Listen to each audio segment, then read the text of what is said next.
আকাশবাণী কলকাতা স্থানীয় সংবাদ পড়ছি রঞ্জনা চৌধুরী। বিশেষ খবর।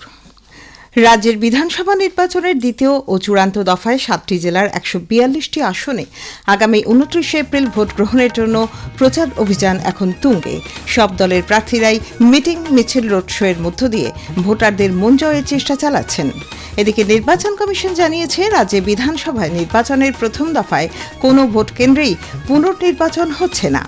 নির্বাচন সংক্রান্ত কাজে গাফিলতির অভিযোগে কমিশন ডায়মন্ড হারবারের অ্যাডিশনাল এসপি সহ 5 আধিকারিকের বিরুদ্ধে শাস্তিমূলক পদক্ষেপের নির্দেশ দিয়েছে।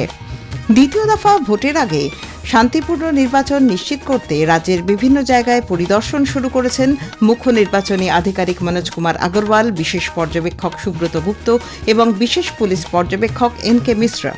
রেশন বন্টন দুর্নীতি মামলায় কলকাতা, বর্ধমান ও হাবড়ার মোট 9টি জায়গায় তল্লাশি চালাচ্ছে ইডি। বিশিষ্ট অর্থনীতিবিদ ও বিধায়ক অশোক লাহিড়ী নীতি আয়োগের নতুন ভাইস চেয়ারম্যান হিসেবে নিযুক্ত হয়েছেন। নতুন কমিটিতে বিশিষ্ট বিজ্ঞানী ড গোবর্ধন দাস সদস্য হিসেবে নিযুক্ত হয়েছেন। বিস্তারিত খবর। পশ্চিমবঙ্গে বিধানসভা নির্বাচনের দ্বিতীয় ও চূড়ান্ত দফায় 7টি জেলার 142টি আসনে আগামী 29 এপ্রিল বিশ্ব ম্যালেরিয়া দিবস। প্রচার অভিযান এখন তুঙ্গে। প্রচার শেষ হতে আর বাকি দুদিন। ভোটের আগে শেষ শনিবারে সব দলের প্রার্থীরাই মিটিং মিছিল পথসভা করে ভোটারদের মন জয় করার চেষ্টা চালাচ্ছেন। বরিষ্ঠ বিজেপি নেতা কেন্দ্রীয় স্বরাষ্ট্রমন্ত্রী অমিত শাহ আজ রাজ্যের বিভিন্ন প্রান্তে প্রচার কর্মসূচিতে অংশ নিচ্ছেন। পূর্ব বর্ধমানের জামালপুরে সেলিমাবাদ তরুণ সংঘ ময়দানে এবং পরে হাওড়ার শ্যামপুরেও তিনি জনসভা করবেন। হাওড়ার রামরাজাতলা ও সন্ধে দক্ষিণ কলকাতার রানীকুঠিতেও রোড শো করবেন তিনি। আরেক বিজেপি নেতা কেন্দ্রীয় স্বাস্থ্যমন্ত্রী জগৎ প্রকাশ নাড্ডা পূর্ব বর্ধমানের রায়নাতে রোড শো করেন। বর্ধমান উত্তর বিধানসভার বিজেপি প্রার্থীর সমর্থনে তিনি বাজে প্রতাপপুরে বিজয় সংকল্প যাত্রাতেও সামিল হচ্ছেন। উত্তরপ্রদেশের মুখ্যমন্ত্রী যোগী আদিত্যনাথও নবদ্বীপে পৌঁছেছেন। পূর্ব বর্ধমানের কাটোয়া স্টেডিয়ামে দলীয় প্রার্থীর সমর্থনে বিজয় সংকল্প যাত্রা করবেন তিনি। বিজেপি সভাপতি নীতিন নবীনও আজ বরানগর থেকে টবিন রোডে বাস স্ট্যান্ড পর্যন্ত রোড শোতে অংশ নেন। উত্তর 24 পরগনার অশোকনগর কল্যাণগড় মোড়, হুগলির শ্রীরামপুর রোড শো এবং হাওড়ার একটি মলে তাঁর বুদ্ধিজীবীদের সঙ্গে মতামত বিনিময় কর্মসূচি রয়েছে। এদিকে আজ একগুচ্ছ কর্মসূচি রয়েছে তৃণমূল কংগ্রেস নেত্রী মমতা ব্যানার্জির। হুগলির কোন্নগরে দলীয় প্রার্থীর সমর্থনে একটি সভা করবেন তিনি। এরপর দমদম উত্তর কেন্দ্রে একটি পদযাত্রায় অংশ নেবেন। নিজের কেন্দ্র ভবানীপুরে পদযাত্রায় সামিল হবেন তিনি। বেহালা পূর্ব এবং বেহালা পশ্চিমের দলীয় প্রার্থীদের সমর্থনে আরও একটি জনসভা করার কথা রয়েছে তৃণমূল কংগ্রেস নেত্রীর। অন্যদিকে দলের সর্বভারতীয় সাধারণ সম্পাদক অভিষেক বন্দ্যোপাধ্যায় আজ দক্ষিণ 24 পরগনার ভাঙড় এবং হাওড়ার বালিকেন্দ্রের দলীয় প্রার্থীর সমর্থনে 3টি জনসভা করবেন। মানিকতলাতেও পদযাত্রায় অংশ নেবেন তিনি। কংগ্রেস নেতা লোকসভার বিরোধী দলনেতা রাহুল গান্ধী রাজ্যে আজ 3টি জনসভায় বক্তব্য রাখবেন। হুগলির শ্রীরামপুরে তিনি সভায় পৌঁছেছেন। কলকাতা শহীদ মিনার ও মেটিয়াবুরুজে দলীয় প্রার্থীদের সমর্থনে তিনি জনসভা করবেন। সিপিআইএমের সাধারণ সম্পাদক এম.এ. বেবি এবং নেত্রী বৃন্দা কারাত আজ সন্ধে বেহালা পূর্ব ও পশ্চিমে দলীয় প্রার্থীদের সমর্থনে একটি মিছিলে অংশ নেবেন। বিকেল 4টে হাওড়ার আমতা, উলুবেড়িয়া উত্তর ও উদয়নারায়ণপুর কেন্দ্রে দলীয় প্রার্থীদের সমর্থনে একটি জনসভায় অংশ নেবেন দলের রাজ্য সম্পাদক মোহাম্মদ সেলিম। আইএসএফ নেতা নৌশাদ সিদ্দিকী ক্যানিং পূর্ব বিধানসভা কেন্দ্র, হাড়োয়ার গোপালপুর এবং দত্তপুকুরে রোড শো করবেন। এছাড়া দক্ষিণ 24 পরগনার নাটুনহাট এবং উত্তর 24 পরগনার রাজারহাট, দেগঙ্গা, আমডাঙ্গা ও নিমতায় জনসভায় সামিল হবেন।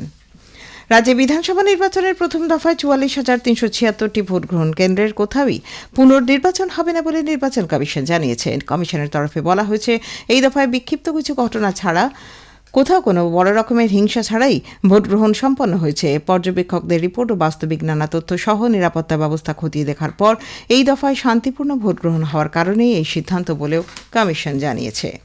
নির্বাচন কমিশন ভোটের সময় দায়িত্বে গাফিলতি ও নিরপেক্ষতা বজায় রাখতে ব্যর্থতার অভিযোগে পশ্চিমবঙ্গে ডায়মন্ড হারবার পুলিশ জেলার একাধিক আধিকারিকের বিরুদ্ধে শাস্তিমূলক পদক্ষেপের নির্দেশ দিয়েছে।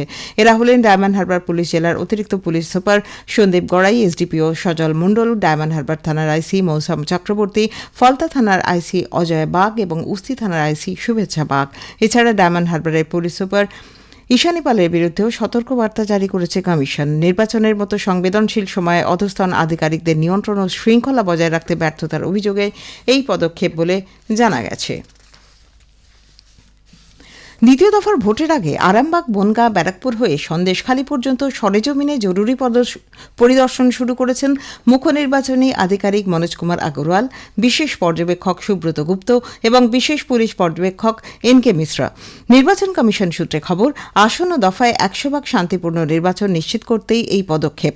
ইতিমধ্যেই আরামবাগে পৌঁছে গিয়েছেন মুখ্য নির্বাচনী আধিকারিক। সেখানে জেলাশাসক, পুলিশ সুপারদের পাশাপাশি সংশ্লিষ্ট প্রতিটি থানার ওসিদের নিয়ে বৈঠক করার কথা রয়েছে। বৈঠকে বর্তমান আইন শৃঙ্খলা পরিস্থিতি খতিয়ে দেখার পাশাপাশি বুথ স্তরে নিরাপত্তা সুনিশ্চিত করতে প্রয়োজনীয় নির্দেশ দেওয়া হবে। বিশেষ করে অশান্তিপ্রবণ বুথগুলিতে কেন্দ্রীয় বাহিনীর মোতায়েন এবং নজরদারি বাড়ানো, এই দুই বিষয়েই জোর দেওয়া হচ্ছে বলে কমিশন সূত্রে জানা গেছে। কলকাতা বিশ্ববিদ্যালয়ের অধীনে কলেজগুলিতে স্নাতক স্তরের প্রথম সেমিস্টারের পরীক্ষা আবার শুরু হবে 11 মে থেকে। মূলত ভোটের জন্য বিভিন্ন কলেজে কেন্দ্রীয় বাহিনী থাকায় পরীক্ষা স্থগিত করার সিদ্ধান্ত নিয়েছিল বিশ্ববিদ্যালয় কর্তৃপক্ষ। 10 এপ্রিল থেকে 25 এপ্রিল পর্যন্ত এই পরীক্ষা হওয়ার কথা ছিল, তবে 13 এপ্রিলের পর থেকে পরীক্ষাগুলি স্থগিত করা হয়েছিল। বিশ্ববিদ্যালয় কর্তৃপক্ষ জানিয়েছে বাকি পরীক্ষাগুলি 11 থেকে 18 মে পর্যন্ত নেওয়া হবে। খবর শুনছেন আকাশবাণী কলকাতা কেন্দ্র থেকে। আমাদের সংবাদ শোনা যাচ্ছে ইউটিউব চ্যানেল আকাশবাণী সংবাদ বাংলা, ফেসবুক ও ইনস্টাগ্রাম আকাশবাণী সংবাদ কলকাতা এবং এক্স হ্যান্ডেল AIR নিউজ কলকাতাতে। রেশন দুর্নীতি মামলায় কলকাতা সহ বর্ধমান ও হাবড়ায় জোর কদমে তল্লাশি চালাচ্ছে জাতীয় তদন্ত সংস্থা ED. Prevention of money laundering আইন ও গণবন্টন ব্যবস্থায় দুর্নীতির অভিযোগে 3 জায়গার মোট 9টি ঠিকানায় শনিবার সকাল থেকেই তল্লাশি চলছে বলে ইডি সূত্রে খবর। দক্ষিণ কলকাতার ব্রহ্মপুর ও রিজেন্ট পার্কে চলছে তল্লাশি। রেশন বন্টন দুর্নীতি মামলায় ইডি আজ ভোর থেকে বর্ধমান ও হাবড়াতেও তল্লাশি চালাচ্ছে। চাল ব্যবসায়ী সমীর চন্দ্রের হাবড়ার জয়গাছি নেতাজি রোডের বাড়িতে তল্লাশি ও জেরা চালাচ্ছে। সঙ্গে আছে কেন্দ্রীয় বাহিনী। হাবড়ার চাল ব্যবসায়ী সমীর চন্দ্রের বাড়ি ও দোকান, এছাড়া হাবড়ার চাল ব্যবসায়ী সাগর সাহার বাড়িতে, শ্রীনগর মেন রোডে আর একই জায়গায় চাল ব্যবসায়ী পার্থ সাহার বাড়িতে ও আরও কয়েক জায়গায় তল্লাশি ও জেরা করছে ইডি। এছাড়া বর্ধমানের একটি রাইস মিলেও তল্লাশি চলছে। বিশিষ্ট অর্থনীতিবিদ ও বিধায়ক অশোক লাহিড়ী নীতি আয়োগের নতুন ভাইস চেয়ারম্যান হিসেবে নিযুক্ত হয়েছেন। বিজেপি সূত্রে জানা গেছে, নীতি আয়োগের নতুন কমিটিতে বিশিষ্ট বিজ্ঞানী ডক্টর গোবর্ধন দাস সদস্য হিসেবে নিযুক্ত হয়েছেন। উল্লেখ্য, ডক্টর অশোক লাহিড়ী ভারতের অন্যতম অভিজ্ঞ ও প্রবীণ অর্থনীতিবিদ। তিনি প্রধান অর্থনৈতিক উপদেষ্টা ছাড়াও অর্থ কমিশনের সদস্য, এশিয়া উন্নয়ন ব্যাংক, বিশ্ব ব্যাংক এবং IMF এর মতো একাধিক গুরুত্বপূর্ণ পদে দায়িত্ব পালন করেছেন। ডক্টর গোবর্ধন দাস একজন পরমাণু বিজ্ঞানী এবং ইমিউনোলজি সংক্রামক রোগ বিষয়ে বিশেষজ্ঞ ছিলেন।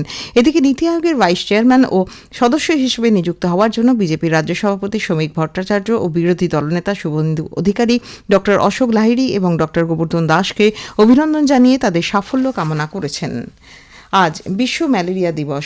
রাষ্ট্রসংঘের উদ্যোগে দিনটি ম্যালেরিয়া প্রতিরোধ বিষয়ে সচেতনতা গড়ে তুলতে সারা বিশ্ব জুড়ে পালন করা হচ্ছে।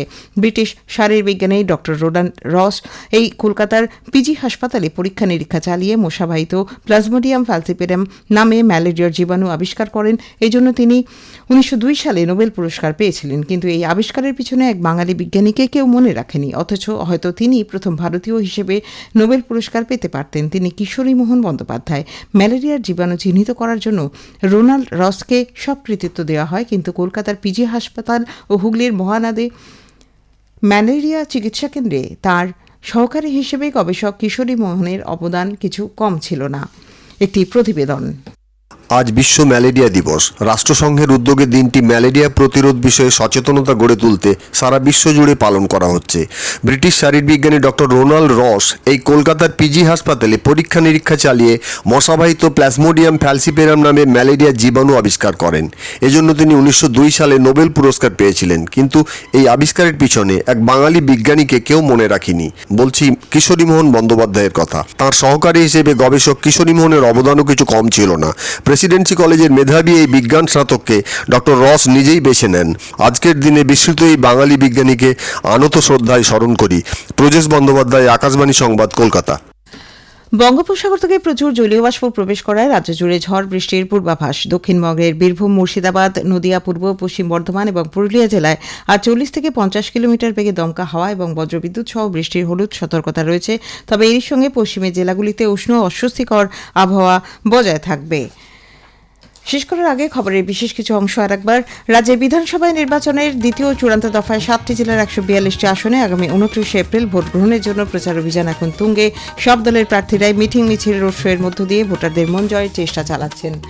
এদিকে নির্বাচন কমিশন জানিয়েছে, রাজ্যে বিধানসভায় নির্বাচনের প্রথম দফায় কোনো ভোট কেন্দ্রেই পুনর্নির্বাচন হচ্ছে না। স্থানীয় সংবাদ শেষ হলো। পরের খবর ৫টা বেজে ১০ মিনিটে।